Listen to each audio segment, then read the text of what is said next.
তুই পোলার নামে বিচার নিয়ে এসেছিস, তোরে মাইর দিব আগে।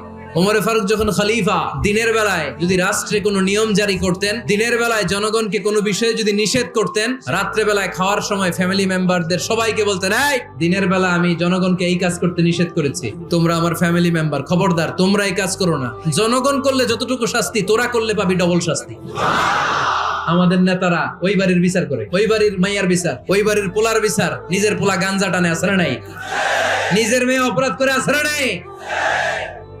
কি নেতা ছিলেন ওমরে ফারুক, নিজের ছেলেকে 80টা বেত মেরেছেন। ওমরে ফারুক রাদিয়াল্লাহু তাআলা আনহুর ছেলে আব্দুর রহমান ছিলেন মিশরে, ওখানে নাবিজ খেয়েছিলেন। নাবিজ হচ্ছে আরব দেশের লোকেরা দুধের মধ্যে শক্ত খুরমা রাত্রে বেলা ঢেলে দিত, ঢেলে দিলে সারা রাত ওই খুরমার রসটা দুধের সাথে মিশে দুধটা লাল হয়ে যেত। এটারে সকালবেলা খেত, খুব সুস্বাদু, এটাকে বলে নাবিজ। কিন্তু এটা রাতে ভিজাইলে সকালেই খাইতে হয়, রেখে দিলে আবার একটু সমস্যা হয়, এটা অনেকটা তারির মতো হয়ে যায়, মাতলামি চলে আসে। তো ওমরে ফারুকের ছেলে নাবিজ